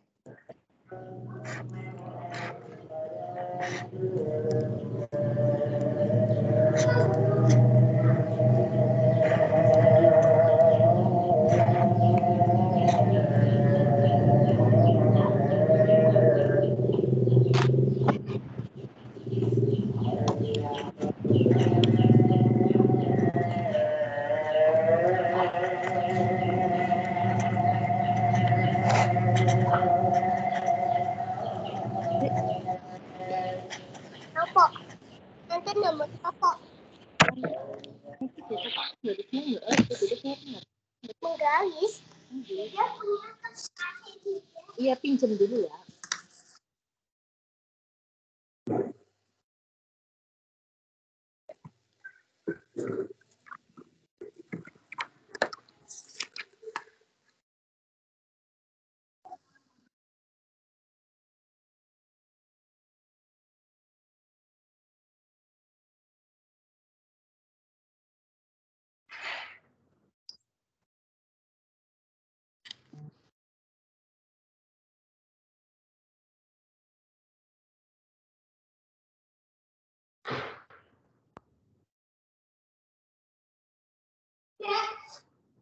Terima kasih, Dede baik banget deh.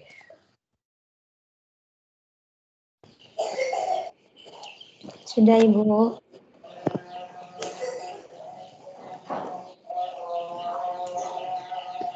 Sudah dikirim di grup? Sudah, tapi nggak pakai penggaris, Bu. Nggak apa-apa.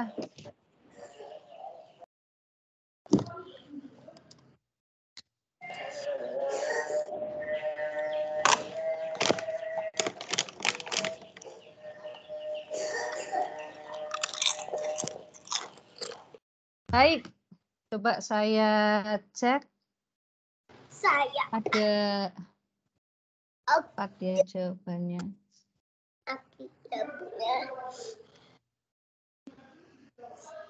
Ini kenapa itu sih? Kenapa kok enggak?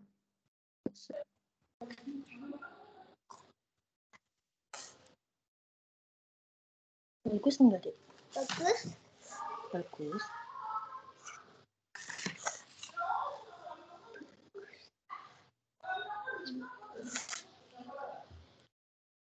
Bayiku si goyang. Ini sakit si goyang. Bukan kursi goyang, ini namanya sayangku. Bukan.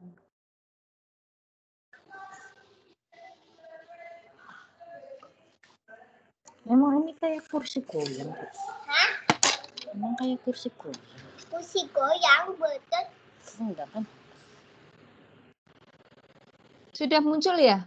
Goyang kan kursinya sakit. Nggih, sudah Ibu. Oke. Sip. Terima kasih yang sudah menjawab. Kita akan membahas satu-satu gambarnya. PQRS TUVW. Penting ketika kita memberikan nama pada sebuah benda. Ya. Bendanya tadi saya menyebutkan gambarlah kubus PQRS TUVW. Maka teman-teman bisa menuliskan yaitu PQRS dengan menggunakan huruf kapital. Huruf kapital ya, bukan huruf besar. Kalau dulu zaman saya sekolah namanya huruf besar, ternyata huruf kapital. Huruf kapital PQRS titik TUVW. Saya cek ini punya Mbak Herlina, PQRS TUVW. Oke. Kemudian HP-nya Tante di sana demo Mbak Vivi, PQRS TUVW. Oke. Mbak Ripa Natun, PQRS TUVW. Oke. PQRS TUVW. Mas Lukman. PQRS TUVW. Oke. Mas Helani.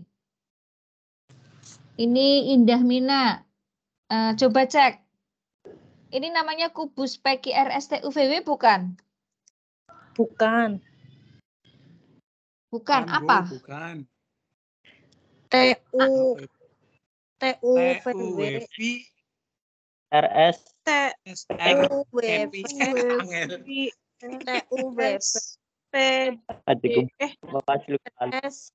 RSKP. RSKP. Oke. Ini, aduh miring ya, miring. Oke, ini apa? TUTW. Ini mungkin rumahnya di bukit, jadi miring. TWUV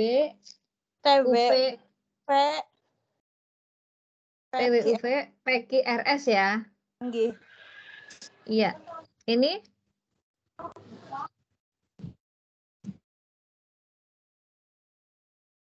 RTRS UTTW. QRS TUVW. TUVW, oke. Ini PWUT RSKP. RSKP. Ini PQRS TUVW. PQRS TUVW. Oke. Ini GP Peki, Bu EP, SR. Iya, baik. Terima kasih semua yang sudah menjawab. Ketika kita menggambarkan kubus, kemudian salah memberikan titik-titik sudutnya, maka misal ditanya, tentukan apa ya namanya? Tentukan diagonal sisi, tentukan diagonal ruang. Diagonal ruangnya yang mana saja? Kira-kira anak akan menjawab benar atau benar?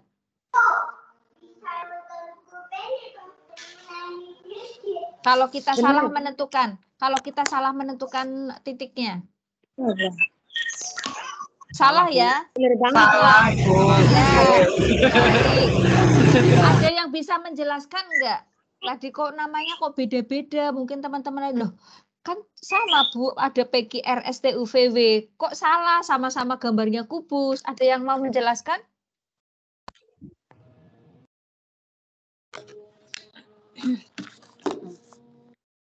Kalau yang misalnya SQ itu diagonal bidang, Bu. Enggak. Maksud saya ini.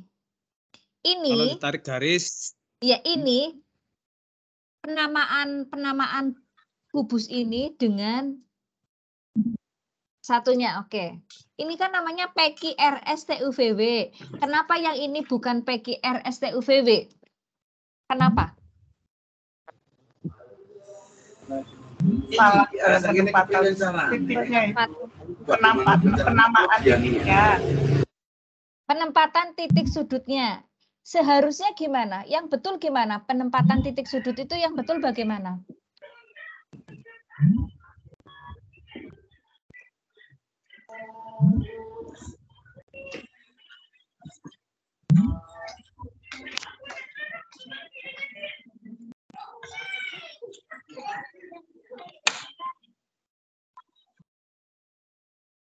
Yang betul bagaimana? Penamaan titik sudutnya gimana sih? PQRS TUVW itu artinya PQRS terletak di bidang alas. Gitu ya. TUVW terletak di bidang atas. TUVW terletak di bidang atas. Ya. Kemudian pada saat penulisannya itu harus berurutan. Setelah P dilanjut Q, dilanjut R, dilanjut S. Jadi tidak boleh PQ kemudian R-nya itu di atas. R-nya ya di atas atau P-nya misalkan gini.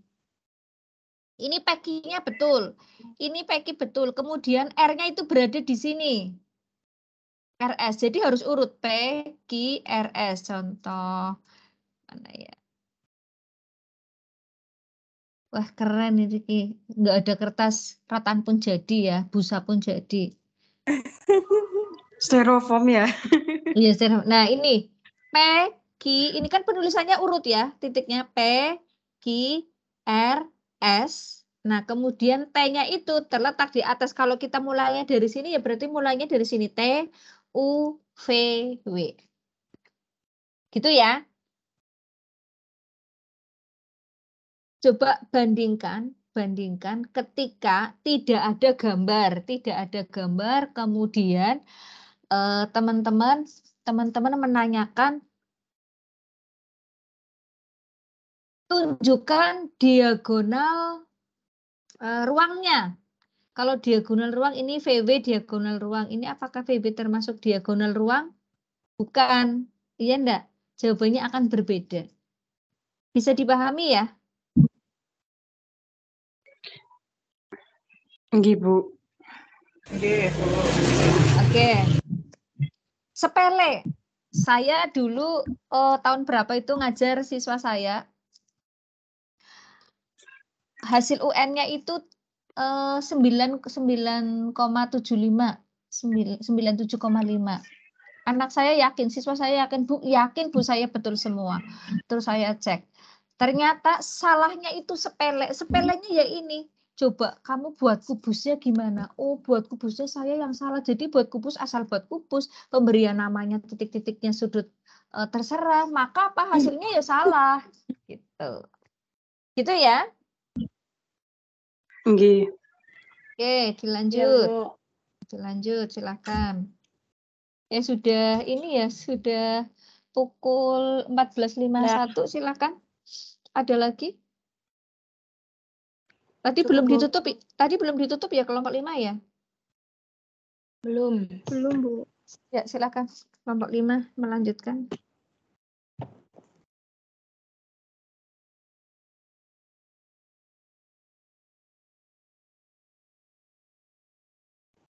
Lanjut pertanyaan ya, Bu, atau gimana, Bu?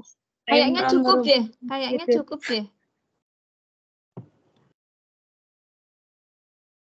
Cukup. Mas Jailani kemana ya?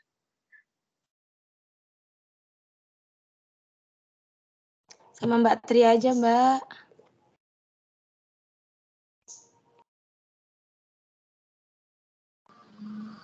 Iya, cukup sekian presentasi dari kelompok 5, kurang lebihnya mohon maaf. Wabillahi taufiq wal hidayah. Wassalamualaikum warahmatullahi wabarakatuh.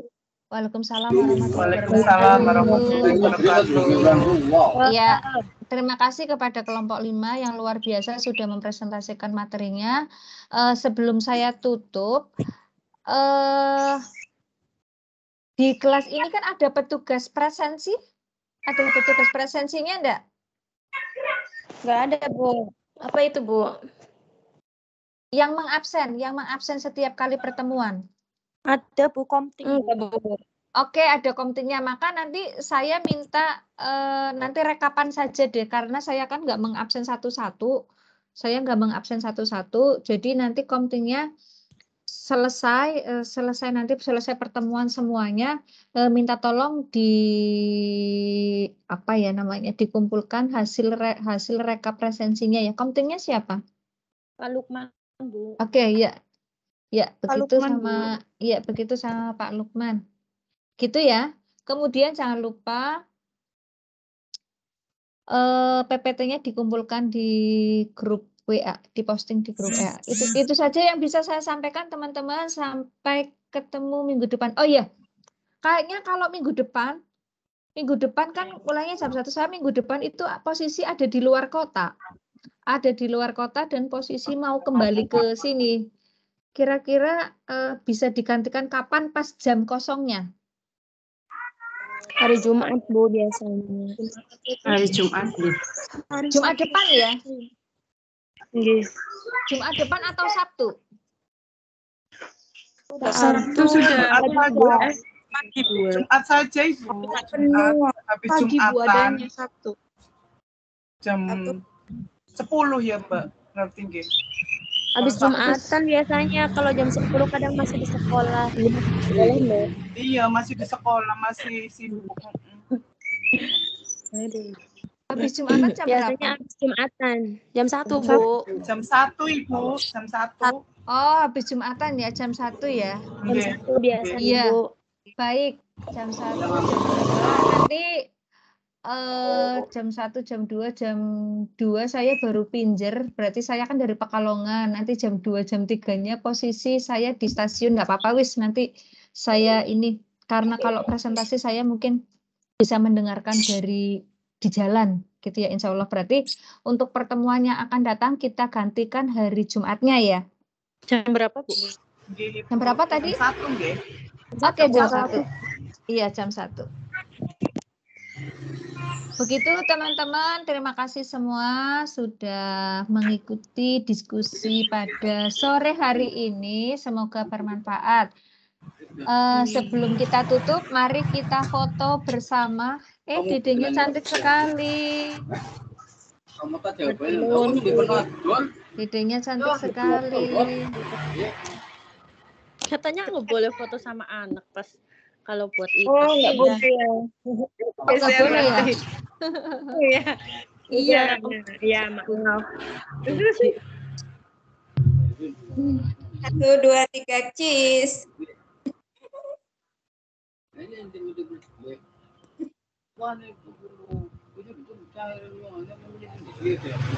Sudah diambil fotonya?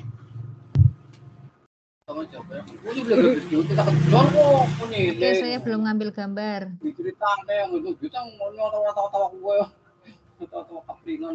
Oke, itu saja. Terima kasih teman-teman. Saya akhiri. Assalamualaikum warahmatullahi wabarakatuh.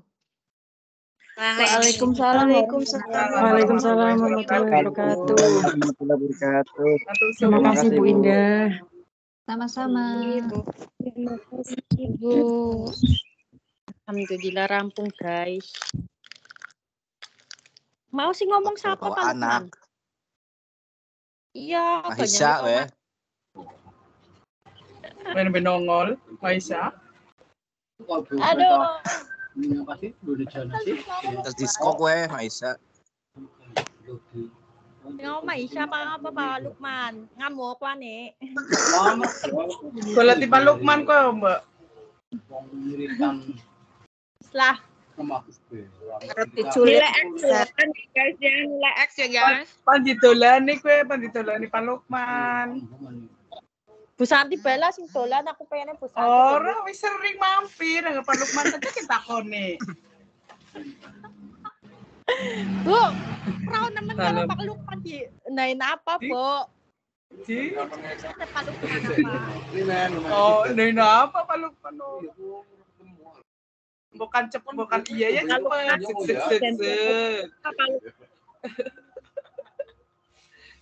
Itu mana? Mana bertuang?